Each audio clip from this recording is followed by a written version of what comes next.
Numerical number है 3.7. Statement given है, अ cyclist weighing 55 kg rides a bicycle of mass 5 kg. He starts from rest and applies a force of 90 Newton for 8 seconds. Then he continues at a constant speed for another 8 seconds. Calculate the total distance traveled by the cyclist. वो कह रहे हैं एक cyclist जिसकी 55 kg wait है, bicycle पे 5 kg की bicycle पे राइड करता है और ज़ीरो से स्टार्ट करता है, और उसकी जो न्यूटन है फोर्स लगी 90 न्यूटन लगी फॉर 8 सेकेंड, उसका जो जोर लगा 8 सेकेंड के लिए 90 न्यूटन लगा.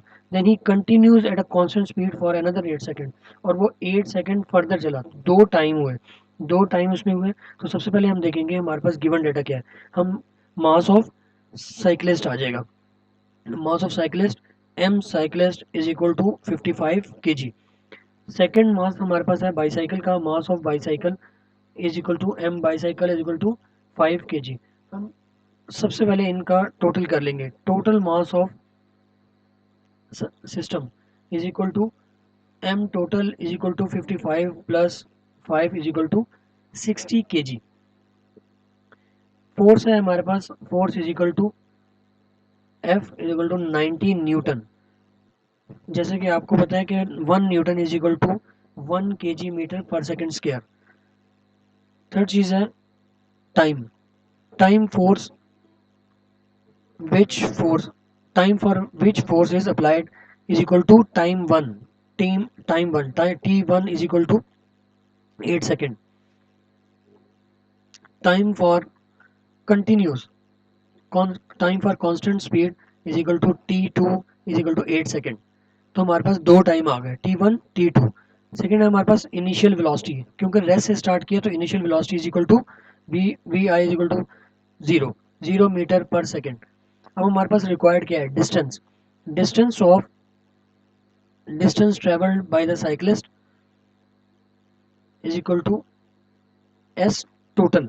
हमारे पास दोनों का, क्योंकि दो टाइम है, दो ट्रेवल हुए, तो हमारे पास डिस्टेंस टोटल आएगा. एस टोटल रिक्वायर्ड है. सेकंड हमारे पास है फाइनल वेलोसिटी. फाइनल वेलोसिटी हमारे पास रिक्वायर्ड है v f is equal to record.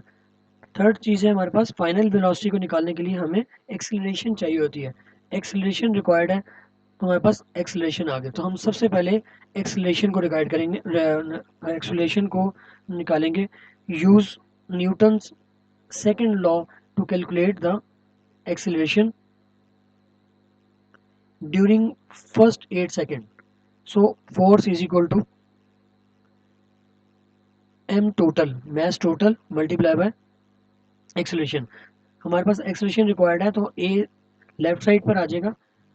हम ए को लेफ्ट साइड पर ले आएंगे और a is equal to force divide by m total.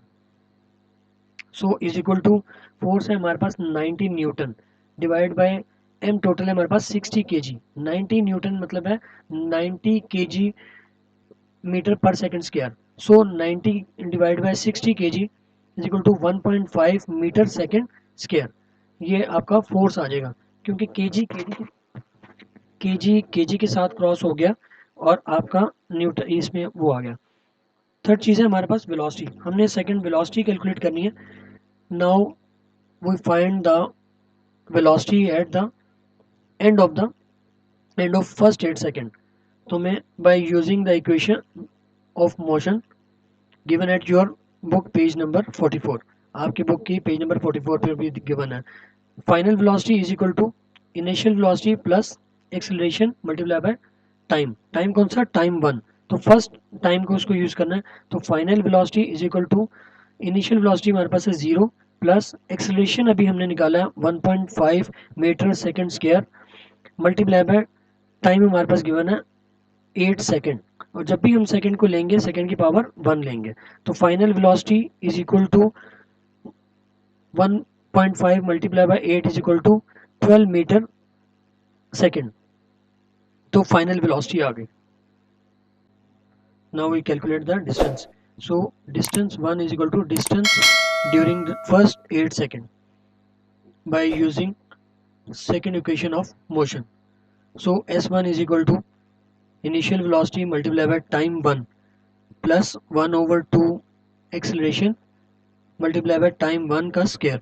So s1 is equal to initial velocity है हमारे पास 0 मल्टीप्लाई बाय टाइम 1 है 8 second plus 1/2 multiply by acceleration हमने निकाला 1.5 metre second square multiply by time है हमारे पास 8 सेकेंड स्क्वायर 8 सेकेंड का square. s1 is equal to 8 multiply by 0 is equal to 0 plus 1/2 1.5 metre second आ गया मल्टीप्लाई बाय 8 का स्क्वायर आ गया 64 और s का स्क्वायर आ गया। So s1 is equal to 1/2 multiply by 1.5 multiply by 64 is equal to 96 metre. s का स्क्वायर s के माइनस स्क्वायर से s के प्लस स्क्वायर के साथ कट गया तो 96 मीटर रह गया। So 96 divide by 2 is equal to s1 is equal to 48 metre. तो फर्स्ट डिस्टेंस आपका आ गया 48 मीटर। सेकेंड डिस्टेंस आ गया travelled distance traveled during the next 8 seconds when speed is constant by using second equation of motion. So s2 is equal to final velocity multiplied by time 2। s2 is equal to final velocity हमारे पास आई 12 metre per second multiply by time 2 है 8 second. और जब भी हम second को लेंगे तो second की पावर 1 कंसिडर होगी तो s2 is equal to 12 multiply by 8 96 metre. ये आपके पास सेकेंड डिस्टेंस का कैलकुलेशन आ गया सेकेंड डिस्टेंस का आंसर आ गया। अब हमें टोटल डिस्टेंस कैलकुलेट करना है। So the total distance is equal to is s total is equal to s1 plus s2। s total is equal to s1 हमारे पास आया 48 मीटर प्लस s2 है हमारे पास 96 metre. s total is equal to 48 plus 96 metre is equal to 144 metre. ये आपका final answer हो गया।